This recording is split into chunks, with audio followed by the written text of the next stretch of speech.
Claire Bennett was alone in her Manhattan apartment when the email arrived. The subject line was clear and formal: James Beard Foundation, Rising Star Chef of the Year notification. For a moment, she assumed it was a promotional message. She wiped her hands on a dish towel and opened it carefully. The letter confirmed she had been selected as this year's Rising Star Chef. The ceremony would take place in Los Angeles and would be broadcast live on a national food network the following week. Before I continue, I need to ask you for a favor. We're working toward our first 1,000 subscribers, and your support truly makes a difference. If you haven't already, please subscribe to the channel. It's completely free. Like this video, and tell me where you're watching from. That single click helps this channel grow and allows me to keep bringing you stories like this. Claire read it twice to make sure she understood it correctly. The room was quiet except for the low hum of her refrigerator.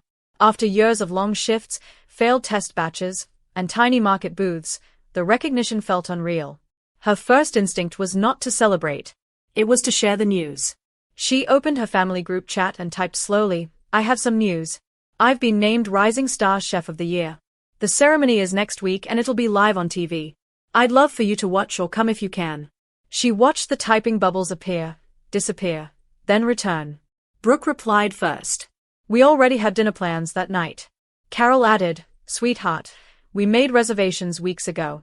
Thomas simply reacted with a thumbs-up emoji to Brooke's message. Claire stared at the screen. She felt the familiar pressure in her chest, but she did not argue. She typed back, "That's okay. Enjoy dinner."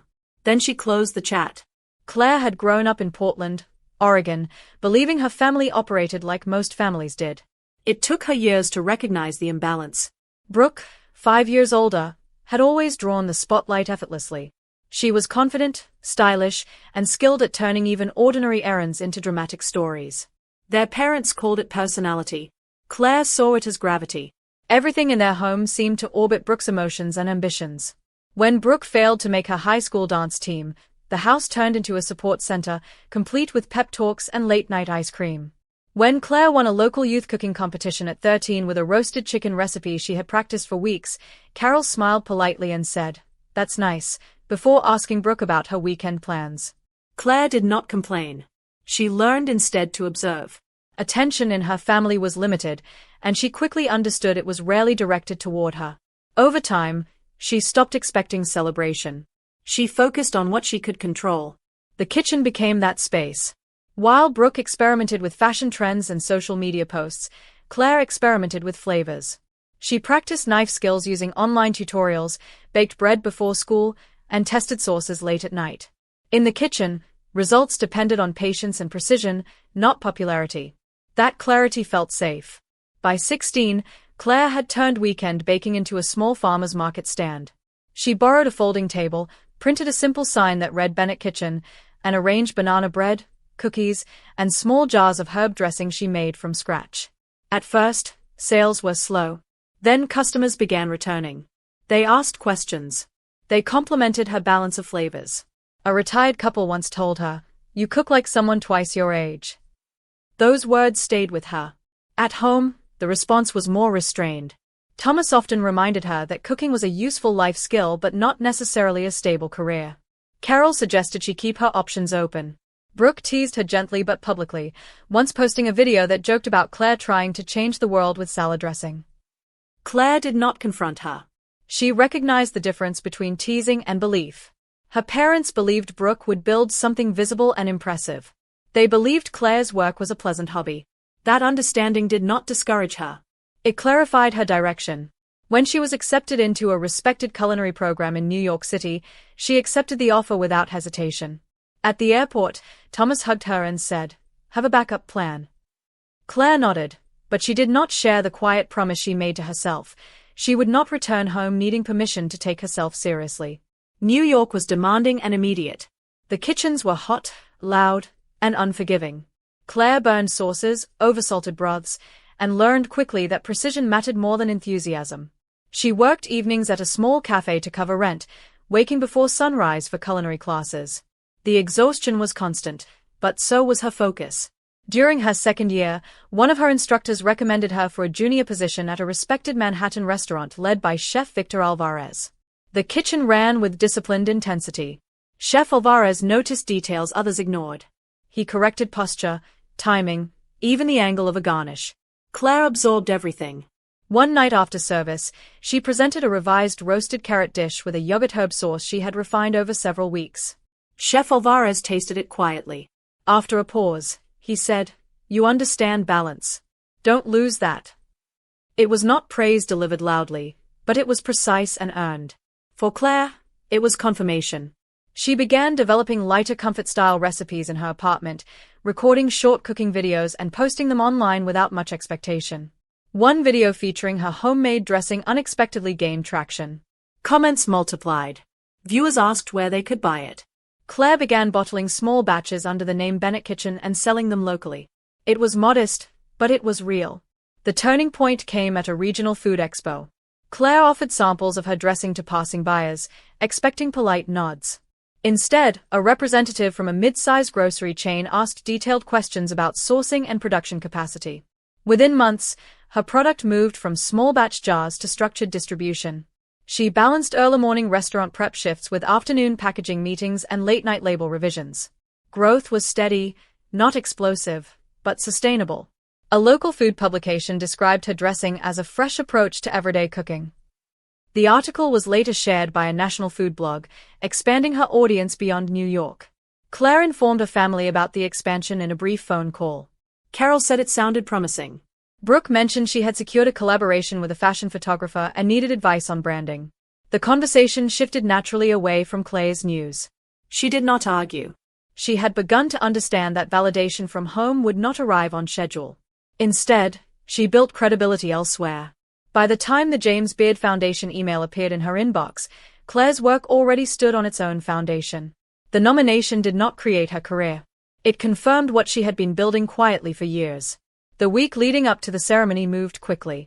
Claire confirmed her attendance, arranged travel, and coordinated with her small operations team to ensure distribution schedules continued without disruption. She purchased a tailored black dress that felt understated but confident. She did not announce the nomination publicly beyond a brief, professional post thanking the James Beard Foundation for the recognition. The comments were encouraging and measured. She avoided dramatic captions. The focus remained on the work. On the evening of the ceremony, she arrived at the Beverly Hilton in Los Angeles, where the event was being hosted that year. The ballroom was filled with chefs, media representatives, and industry professionals. Camera operators moved steadily between tables, and hosts rehearsed introductions under bright stage lights. Claire felt the weight of the moment but not panic. She had spent years preparing for rooms like this without knowing when one would open. Backstage, she spotted Chef Victor Alvarez speaking with another nominee. When he saw her, he stepped aside and gave her a firm handshake. "No matter what happens," he said quietly, "you earned your place here." Claire nodded. She believed him. As nominees lined up for the Rising Star category, she adjusted her posture and focused on steady breathing. Across the country, in Portland, her family was seated at Verdi Italian Kitchen, unaware that the ceremony had already begun broadcasting live on the restaurant's television screens. When the presenter reached the Rising Star category, the ballroom quieted. The camera lights intensified. The nominees' names appeared on large screens behind the stage. Claire listened as the presenter described the award's purpose, honoring chefs who had demonstrated innovation and leadership early in their careers. Then came the announcement. This year's Rising Star Chef of the Year is Claire Bennett of Bennett Kitchen. Applause filled the room. Claire felt a brief stillness before her body responded. She walked toward the stage with controlled steps, aware of the cameras but not distracted by them. The trophy felt heavier than she expected when it was placed in her hands. She approached the microphone and kept her speech concise. She thanked her team, Chef Alvarez, and the community that supported independent food entrepreneurs. She spoke about creating food that made everyday meals feel intentional rather than rushed. She did not reference her family. When she stepped away from the microphone, the broadcast cut to commercial. She returned to her seat as colleagues congratulated her. Her phone vibrated repeatedly in her clutch, but she ignored it until the ceremony concluded. The recognition felt significant, but it did not feel like an endpoint. It felt like confirmation that her direction had been correct. At Verdi Italian Kitchen in Portland, the atmosphere shifted abruptly when the live broadcast replaced the usual sports programming on the wall-mounted televisions. Diners gradually quieted as the award announcement replayed during a highlight segment. Claire's name appeared clearly beneath her image on the screen. Thomas paused mid-sentence. Carol looked up first, her expression tightening with surprise. Brooke followed her gaze and leaned back in her chair, eyes fixed on the television. Around them, a few patrons began murmuring. One server glanced between the screen and their table. "Isn't that your daughter?" someone asked Thomas. He nodded slowly. The room filled with light applause as the replayed clip showed Claire holding the trophy. Brooke lowered her phone from where she had been filming their dinner for social media. Within minutes, notifications began appearing on her screen. Friends and acquaintances had already tagged her in posts referencing the broadcast. Some included screenshots of her earlier dinner story captioned "Family Night." The timing was obvious. Brooke's expression shifted from confusion to discomfort. She quickly deleted the post, but it had already been saved and shared. Carol remained silent. Thomas stared at the screen as Claire's acceptance speech replayed a second time. None of them had expected her work to reach that scale. By the time Claire returned to her hotel room, her phone displayed dozens of missed calls and messages. She changed out of her dress before reviewing them. The family group chat contained multiple new texts. Carol wrote, "We just saw you on TV. We didn't realize it was this major." Thomas added, "The whole restaurant was watching." Brooke's messages were more urgent. "Why didn't you say it was the James Beard Awards? People were filming us." Claire read them without responding immediately. She then opened social media. A short video clip from Verdi Italian Kitchen had already circulated widely. It showed the television replaying her win and briefly captured her family's table beneath it. The caption referenced skipping an important event only to watch it unexpectedly. The clip was gaining traction quickly. Another post resurfaced an old video Brooke had once recorded joking about Claire's ambitions. The contrast was stark. Claire did not comment publicly. She placed her phone on the nightstand and allowed herself a moment of stillness. The consequences unfolding in Portland were not something she had orchestrated. They were the natural outcome of visibility. Recognition often magnified prior behavior. Claire understood that now more clearly than ever. The following morning, Claire descended to the hotel lobby for a scheduled interview. She did not expect to see Brooke seated near the entrance. Her sister stood quickly when she noticed Claire approaching. Brooke's usual polished appearance was absent, her hair was pulled back hastily, and her expression was tense. "Claire, can we talk?" she asked. They moved to a quieter corner. Brooke exhaled slowly. "I lost my job this morning," she said. She explained that her employer had received messages criticizing her previous remarks about Claire's career. The company decided the attention reflected poorly on their brand image. Claire listened without interruption. Brooke continued, "I didn't think your work would reach this level. I didn't think it mattered like this." There was no accusation in her voice, only realization. Claire responded calmly. "It always mattered to me." Brooke hesitated before asking if Claire could introduce her to someone in the food industry. Claire maintained steady eye contact. "My business isn't a safety net for anyone who dismissed it," she said evenly. "You'll have to rebuild on your own." Brooke absorbed the words without argument. The conversation ended without raised voices. Claire left for her interview feeling composed. In the weeks following the ceremony, Bennett Kitchen experienced steady and measurable growth. Orders increased, distributors requested expanded inventory, and media outlets scheduled interviews weeks in advance. Claire approached the attention methodically. She hired a small operations manager to stabilize logistics and ensured production scaled responsibly rather than recklessly. Visibility, she understood, could disappear as quickly as it arrived if it was not supported by structure. She gave interviews that focused on discipline, sourcing, and sustainable growth instead of personal drama. When asked about her family, she redirected the conversation toward mentorship and community support. Meanwhile, in Portland, the social media moment gradually faded from public attention, replaced by newer trends. Brooke found work at a standard retail store after several unsuccessful applications within influencer-driven brands. The shift was abrupt. There were no curated back rooms or brand events, just regular shifts, inventory counts, and customer service. Claire heard about it indirectly through Carol, who began texting more frequently. The messages were tentative at first: congratulations, small updates about Portland, photos of Thomas attempting one of Claire's published recipes. Claire replied politely and briefly. She no longer felt urgency to repair every silence. Her days were too full with forward motion. One afternoon in Los Angeles, Claire met with Ethan Harper, a food and beverage investor known for backing early-stage culinary brands. They chose a quiet cafe away from cameras and press. Ethan listened more than he spoke, reviewing sales projections and distribution reports Claire had prepared carefully. After a pause, he said, "Your product is strong, but what people connect with is the consistency behind it. Have you considered opening a physical space?" Claire had imagined it before, a restaurant where customers could see her philosophy executed fully, not just poured from a bottle. "I've considered it," she replied, "but only if it aligns with long-term sustainability." Ethan nodded. That's exactly why it might work. They discussed budgets, staffing realities, and market research without exaggeration. Nothing in the meeting felt impulsive.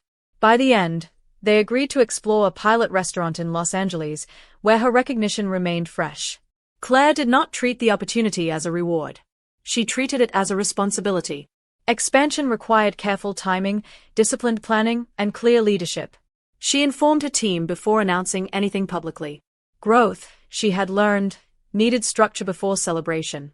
Construction on the first Bennett Kitchen restaurant moved steadily over several months. Claire visited the site frequently, reviewing layouts and ensuring the open kitchen design reflected transparency rather than spectacle. She wanted customers to witness preparation as it truly happened, organized, intentional, and calm. The menu balanced comfort and restraint, roasted vegetables with citrus vinaigrette, grilled proteins with herb sauces, fresh breads prepared daily. She avoided overcomplication. During this period, Carol called one evening with a different tone. "A parent came to my school today," she said. "Her daughter wants to attend culinary school. They are worried it's unrealistic." Carol paused. "I told them about you."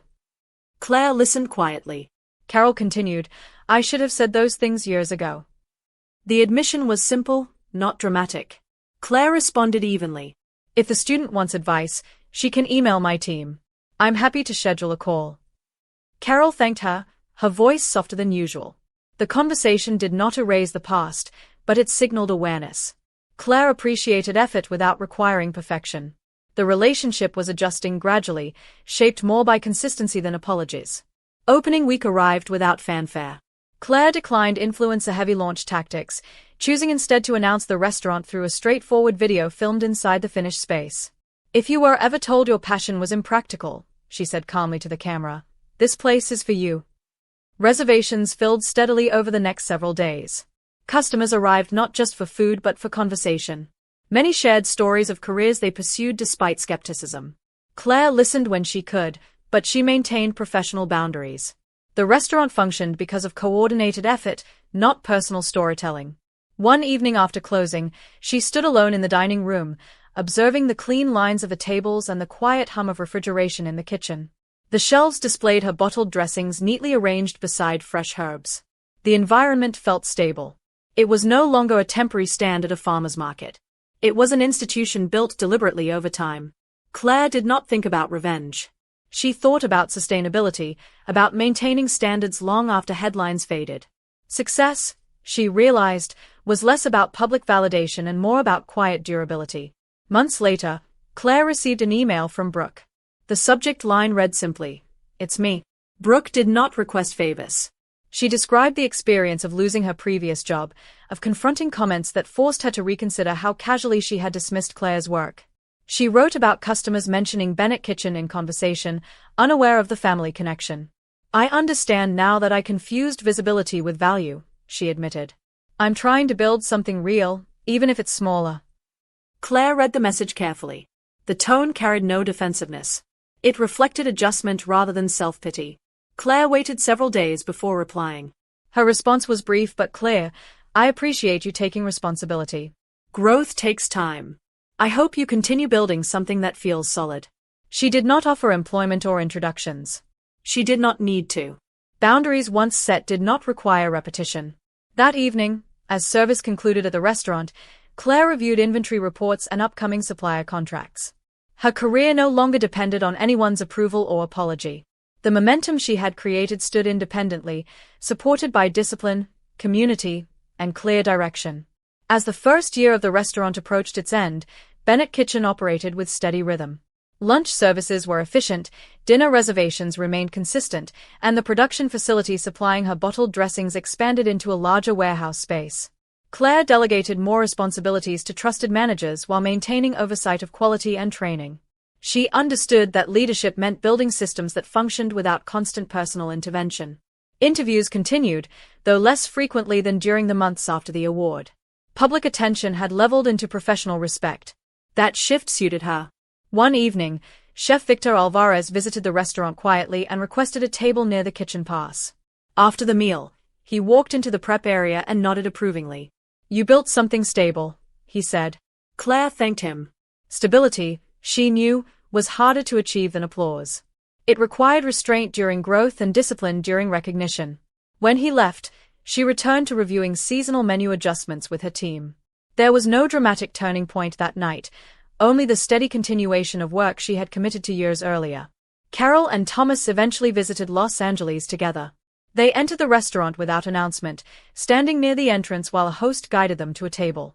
Claire noticed them from the kitchen and approached after the initial rush slowed. There were no dramatic speeches.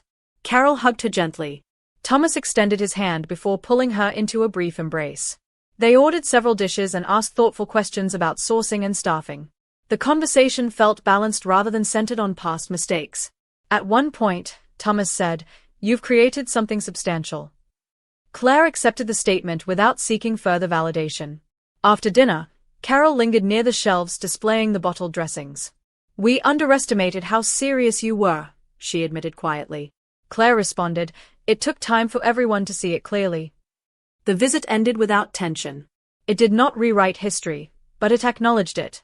When her parents returned to Portland, communication continued in measured, respectful exchanges. The dynamic had shifted from dismissal to recognition, not because Claire demanded it, but because her work made it undeniable. Brooke's path moved more gradually. Over time, she reduced her social media presence and enrolled in evening business courses at a local community college. She began working on a small event planning project focused on local vendors rather than brand sponsorships. Claire observed this from a distance through occasional updates from Carol. Months passed before Brooke requested a visit to Los Angeles. When she arrived, the conversation between the sisters was calm and direct. Brooke toured the restaurant quietly, asking practical questions about operations and customer retention rather than branding aesthetics. "I didn't understand discipline before," Brooke admitted. "I thought visibility was enough." Claire replied, "Visibility amplifies what's already there. It doesn't replace it." There was no bitterness in her tone. Brooke did not ask for employment or introductions. Instead, she thanked Claire for answering the email months earlier. The visit ended without promises or dramatic reconciliation. Their relationship settled into something more realistic, less competitive, less performative, and built on separate paths rather than comparison. As Bennett Kitchen prepared to open a second location, Claire reflected on the years that led to this point. The award remained displayed modestly in her office, not at the restaurant entrance. Customers rarely mentioned it anymore, they talked instead about the consistency of the food and the atmosphere. Claire preferred that shift. Recognition had opened doors, but reliability kept them open. She no longer revisited the group chat exchange in her thoughts. It had become part of a larger story rather than the defining moment. Occasionally, she received messages from aspiring culinary students describing family skepticism. She answered with practical advice about apprenticeships, budgeting, and patience. Her guidance focused on action rather than emotion. She understood that not every family dynamic resolved neatly. What mattered was building structures strong enough to stand independently. The restaurant's success no longer felt like a response to doubt. It felt like the natural extension of disciplined effort. Late one evening, after the second location's lease had been signed, Claire stood alone in the original restaurant kitchen. The lights were dimmed, and the equipment rested silent after service.